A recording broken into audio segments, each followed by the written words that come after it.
আসসালামু আলাইকুম। দেশি কবুতর আসাম চ্যানেলের পক্ষ থেকে আপনাদেরকে জানাই স্বাগতম। আজকে আমি নতুন ভিডিও নিয়ে আসলাম আপনাদের সামনে।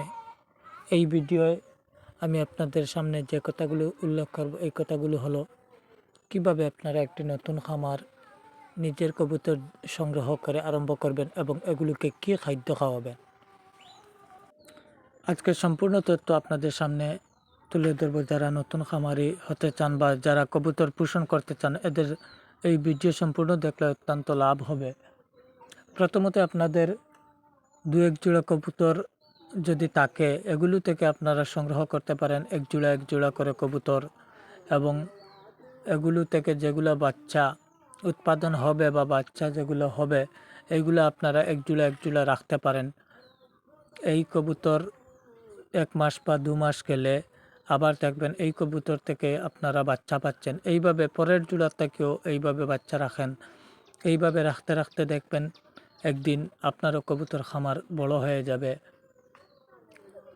আমি কেন বলছি বাজার থেকে অনেক কবুতর কিনবেন না, কারণ নিজের বাচ্চাগুলো যেভাবে পোষণ করলে সুন্দর মতো বাচ্চা দেয়, কিন্তু বাজার থেকে কিনে যে কবুতর নতুন আনবেন এইগুলো ঠিকমতো বাচ্চা দেবে না। কারণ কোনো খামারে বা কোনো কবুতর বিক্রেতা কোনো সময়ই তার ভালো কবুতরগুলো বাজারে বিক্রি করে না বড় কবুতরগুলো। সাধারণত এই কবুতরগুলো বিক্রি করে যেগুলা ঠিকমতো বাচ্চা দেয় না, ঠিকমতো সময় মতো বাচ্চা দেয় না, বা অধিক ছুটাছুটি করে, এই ধরনের কবুতরগুলো সাধারণত বিক্রেতারা বাজারে বিক্রি করে। আমার 2 বছরের এক্সপিরিয়েন্স থেকে, আমার অভিজ্ঞতা থেকে আপনাদের সামনে এই সকল উপস্থাপনা, যদি আপনারাও ভালো কোনো পদক্ষেপ দেখেন বা বড় খামারে আমার ভিডিওগুলো দেখেন, তাহলে আমাকেও আপনারা উপদেশ দিবেন, আমার লাভ হয় যাতে। আমার যেটুকু অভিজ্ঞতা আছে আপনাদের সামনে উপস্থাপন করি। যদি ভিডিওটি ভালো লাগে আপনারা সম্পূর্ণ দেখবেন। আমার কবুতর খামারটি সাধারণত দেশি কবুতরের খামার।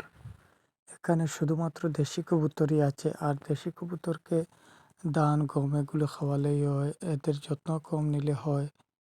আপনারা আরেকটি সুবিধা আছে এই দেশি কবুতরের, যে কোনো মানুষই দেশি কবুতরকে পছন্দ করে, কারণ এগুলো বিক্রিতেও স্বাভাবিকভাবে তাড়াতাড়ি বিক্রি করা যায়, কারণ ওগুলোর মাংসেরও চাহিদা মানুষের থাকে, তাছাড়া পোষণেরও চাহিদা বেশি থাকে। ফ্যান্সি কবুতরগুলোর প্রায় সময় দেখা যায় আমাদের লোকাল বাজারগুলোতে এদের খাদ্য মিলে না বা এদের খাঁচার প্রয়োজন হয়, কিন্তু দেশি কবুতরগুলো দেখা যায় যে তারা অনায়াসে নিজেই বাসার জন্য বিভিন্ন কাটা নিয়ে আসছে, বা এই ঘরের পরিত্যক্ত ভাতগুলোও খাচ্ছে।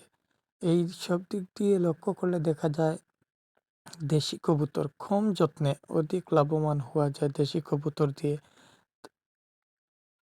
আর দেশি কবুতরের সাধারণত রোগে আক্রান্ত হওয়ার সম্ভাবনা কম থাকে, কারণ এই দেশি কবুতরকে তেমন রোগে আক্রান্ত করে না, যদিও করে সময় দেয়, কিন্তু অন্যান্য কবুতরগুলো যখনই রোগে ধরে, ফেন্সি কবুতর সময় দেয় না, তাড়াতাড়ি মরে যায়, কিন্তু দেশি কবুতর তেমন না। দেশি কবুতর এই মুক্ত অবস্থায় থাকলে তাদের রোগ তেমন ধরা পড়ে না, বা তেমন স্বাভাবিক রোগে আক্রান্তও হয় না। তাই এটাও একটি দেশি কবুতর ভালো লক্ষণ। আপনারা দেশি কবুতর পালন করতে, আপনারা আগেও বলেছি যে আপনারা বড় কবুতর কিনবেন না, বাচ্চাগুলো সংগ্রহ করেন এবং এগুলো ছোট থেকে বড় করেন। 1 জোড়া 2 জোড়া করে করে দেখবেন একদিন এই কবুতরগুলো থেকে আপনার অনেক বড় খামার হয়ে যাবে। কম সময়ে আপনারা বাজারের কেনা কবুতর দিয়ে খামার করবেন না, না হলে লসের মুখে পড়তে হবে। তাই আমার কথা মতো আপনারা এই দেশি কবুতর ছোট বাচ্চা কিনে এনে আপনারা এই বাচ্চাগুলো বড় করে এর থেকে আপনারা বাচ্চা সংগ্রহ করেন, তাতে আপনার খরচও কম হবে। এবং আমরা অনেকেরই পুঁজির অভাব থাকে, পুঁজির কারণে আমাদের স্বপ্ন পূরণ করতে পারি না। আমিও একজন মিডল ক্লাস ফ্যামিলির ছেলে, তবুও আমার মনে ইচ্ছা জাগলো যে একটি কবুতর খামার গড়ে দেখি। তো এই ইচ্ছাতেই আমার অগ্রগতি। আর আমার একসাথে সামর্থ্য ছিল না যে এতগুলো কবুতর কিনে আমি খামার গড়ি। তখনই আমি একটা কবুতর, এক জোড়া কবুতর কিনি এবং অনেক দিন পরে এগুলো বাচ্চা দেয়। এইভাবে আমি সংগ্রহ করতে থাকি। এই বাচ্চাগুলো বিক্রি করি না, এর পরের জোড়াও বিক্রি করে না। এভাবে দেখা গেছে আমার পুরনো কবুতরের ৩ জোড়া বাচ্চা পেতে পেতে ও প্রথম যে বাচ্চাগুলো সংগ্রহ করেছিলাম এই বাচ্চাগুলো নতুনভাবে বাচ্চা দিতে আরম্ভ করলো। এইভাবে ২ জোড়া, এভাবে ৩ জোড়া করে করে একদিন দেখা গেল আমার কবুতর খামার সম্পূর্ণ বড় হয়ে গেল।